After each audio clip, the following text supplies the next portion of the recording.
നമസ്തേ, എച്ച്യൂട്ടേഴ്സിൻ്റെ മറ്റൊരു വീഡിയോയിലേക്ക് എല്ലാവർക്കും സ്വാഗതം. നമ്മൾ കഴിഞ്ഞ ക്ലാസ്സുകളിൽ എക്സ്പ്ലെയിൻ ചെയ്തുകൊണ്ടിരുന്നത് സമാസങ്ങളാണ്. അപ്പോൾ സമാസത്തിൻ്റെ അടുത്ത ഭാഗത്തിലേക്ക് നമ്മൾ പോവുകയാണ്. കഴിഞ്ഞ ദിവസം നമ്മൾ കർമ്മധാരയ സമാസം പഠിച്ചു. എന്താ പറയുക, തത്പുരുഷ സമാസത്തിൽ സാമാന്യ തത്പുരുഷൻ 7 തരത്തിലുള്ളതും പഠിച്ചു. ഇനി നമുക്ക് അടുത്തത് പഠിക്കാനുള്ളത് ദ്വിഗു സമാസമാണ്. ദ്വിഗു സമാസം, അതായത് സാമാന്യ തത്പുരുഷൻ കർമ്മധാരയൻ കഴിഞ്ഞതിന് ദ്വിഗു നഞ്ഞ്. അപ്പൊ ഇന്ന് നമ്മൾ ദ്വിഗു സമാസത്തെ കുറിച്ചിട്ടാണ് പഠിക്കാൻ പോകുന്നത്. നഞ്ഞ് സമാസത്തെ കുറിച്ച് നമ്മളിന്ന് മനസ്സിലാക്കും. ബാക്കി സമാസങ്ങളെ കുറിച്ച് നമ്മൾ കഴിഞ്ഞ ക്ലാസ്സുകളിൽ എടുത്തത് നിങ്ങൾക്ക് മനസ്സിലായിട്ടുണ്ടാവും എന്ന് വിചാരിക്കുന്നു.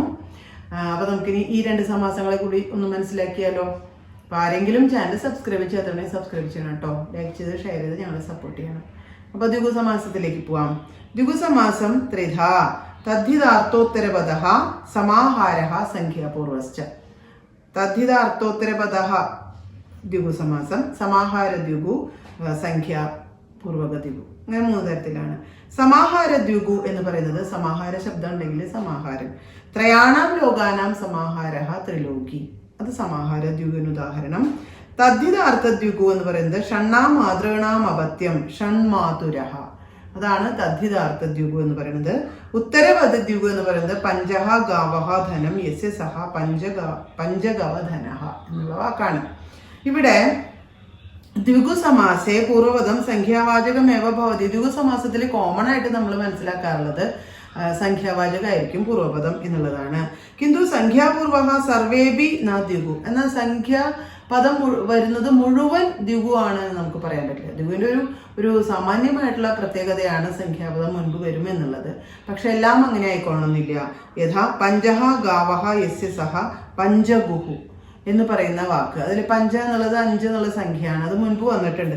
പക്ഷെ ഇത് ബഹുബ്രീഹിയാണ്. കാരണം പഞ്ചഗുഹു എന്ന് പറയുന്നത് വേറൊരു അന്യപദാർത്ഥ പ്രധാനമായിട്ടാണ് വരുന്നത്. അതുകൊണ്ട് അത് എന്ത് സമാസമാണ്?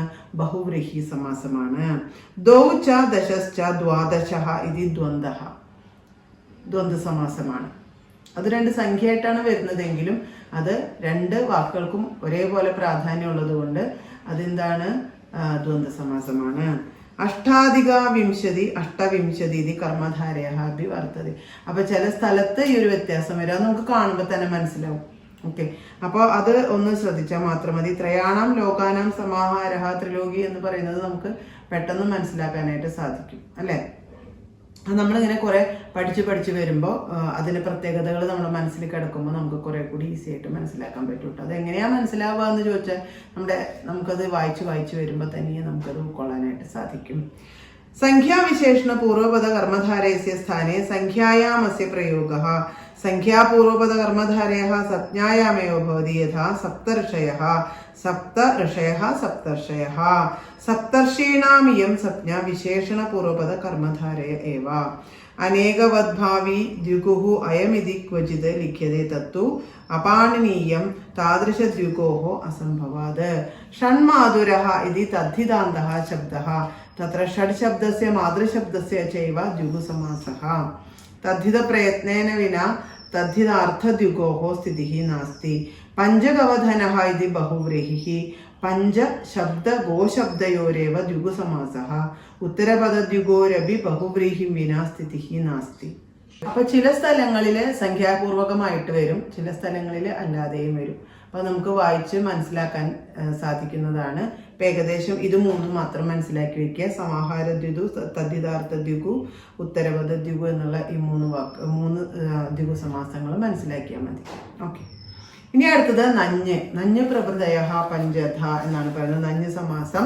നഞ്ഞ് സമാസഃ ന ധർമ്മഃ. സാധാരണയായിട്ട് നഞ്ഞ് സമാസം എന്ന് പറയുമ്പോൾ ഒരു വാക്കിനെ ന ധർമ്മഃ അധർമ്മഃ, ന എന്ന് പറഞ്ഞ് ന എന്ന ലെറ്റർ ആദ്യം വരികയും പിന്നീട് ധർമ്മഃ എന്ന പദം വരികയും അത് ചേർന്ന് വരുമ്പോൾ അധർമ്മഃ എന്ന് രൂപപ്പെടുകയും ചെയ്യും. ന ഗതിഹി അഗതിഹി, ന ധർമ്മഃ അധർമ്മഃ. അങ്ങനെ നാ വന്ന് വിഗ്രഹത്തിൽ നാ വരികയും അത് ചേർന്ന് വരുന്ന ഒറ്റപ്പദത്തിൽ ആ മുന്നിൽ വരികയും ചെയ്യുന്ന സാധാരണ വാക്കുകളാണ്. അവയെ നഞ്ഞ് സമാസത്തിന് ഉദാഹരണമായിട്ട് പറയാറുണ്ട്. ന ധർമ്മഃ അധർമ്മഃ, ന കാര്യം അകാര്യം, അങ്ങനെ വരുന്നത്. രണ്ടാമത്തെ കുസമാസഃ. ഇതുപോലെ കു എന്ന പദം വരുന്നതിനെയാണ് കുസമാസഃ എന്ന് പറയുന്നത്. കുത്സിതഃ പുരുഷഃ കുപുരുഷഃ. മോശമായ പുരുഷൻ. ഓക്കെ. ഗതി സമാസഃ അശുക്ലം ശുക്ലം കൃത്വ ശുക്ലീകൃത്യ, അങ്ങനെ വരുന്നതും എന്താണ്? നഞ്ഞ് തത്പുരുഷനാണ്. പ്രാതി സമാസഃ പ്രഗതഃ ആചാര്യഃ പ്രാചാര്യഃ അതിക്രാന്തഃ ദേവം അതിദേവഃ നിഷ്ക്രാന്തഃ വാരാണസ്യാഃ നിർവാരാണസി, അങ്ങനെ വരുന്നത് പ്രാതി സമാസഃ. അഞ്ചാമത്തെ ഉപപദ സമാസം കുംഭം കരോതി ഇതി കുംഭകാരഃ എന്ന് പറയുന്നത്. ഇത്തരത്തിലാണ് നഞ്ഞ് സമാസങ്ങൾ വരുന്നത്. അപ്പോൾ അല്ല നെഗറ്റീവായിട്ട് ഇല്ലാത്തത് എന്ന് പറയാൻ വേണ്ടിയിട്ടാണ് നഞ്ഞ് ഉപയോഗിക്കുക, ഇല്ല എന്ന് പറയുന്ന അർത്ഥത്തെ ദ്യോതിപ്പിക്കാനാണ്. അപ്പോൾ അങ്ങനെ വരുന്ന അധികവും എന്തായിരിക്കും? വിഗ്രഹിക്കുമ്പോൾ അല്ലെങ്കിൽ കൂ അല്ലെങ്കിൽ ഇത്തരത്തിലുള്ള വാക്കുകളാണ് മുന്നിൽ വരിക. അവയെ നമുക്ക് നഞ്ഞ് സമാസത്തിൽ പെടുത്താം. അപ്പോൾ ഇത്രയാണ് ഇന്നത്തെ ക്ലാസ്സിൽ നമ്മൾ എടുക്കുന്നത്. ഇപ്പോൾ ദ്വിഗു സമാസം നമ്മൾ മനസ്സിലാക്കി, നഞ്ഞ് സമാസം മനസ്സിലാക്കി. ദ്വിഗുവിന് എപ്പോഴും സംഖ്യാശബ്ദം മുന്നിൽ വരും. എന്നാൽ സംഖ്യാശബ്ദം വരുന്നത് മുഴുവൻ ദ്വിഗു സമാസമാണെന്ന് തെറ്റിദ്ധരിക്കരുത്. ചെറിയ വ്യത്യാസങ്ങൾ വരുന്നുണ്ട്. ഓക്കെ, അത് മാത്രം മനസ്സിൽ വെച്ചാൽ മതി. പിന്നെ നഞ്ഞ് തത്പുരുഷൻ, അതിൽ നഞ്ഞ് സമാസം നാ എന്ന് വരുന്നത്, കു സമാസം കു എന്ന് വരുന്നത്, ഗതി സമാസം എന്ന് പറയുന്നത് അശുക്ലം ശുക്ലം കൃത്വ ശുക്ലീകൃത്യ എന്ന് പറയുന്നത്, പ്രാതി സമാസം പ്രഗതഃ ആചാര്യഃ പ്രാചാര്യഃ. അപ്പോൾ നമുക്കിനി അടുത്ത ക്ലാസ്സിൽ കാണാം കേട്ടോ. അപ്പോൾ എല്ലാവരും നന്നായിട്ട് പഠിക്കുക. ആരെങ്കിലും ചാനൽ സബ്സ്ക്രൈബ് ചെയ്യാത്തുണ്ടെങ്കിൽ സബ്സ്ക്രൈബ് ചെയ്യുക, ലൈക്ക് ചെയ്യുക, ഷെയർ ചെയ്യുക, ഞങ്ങളെ സപ്പോർട്ട് ചെയ്യുക.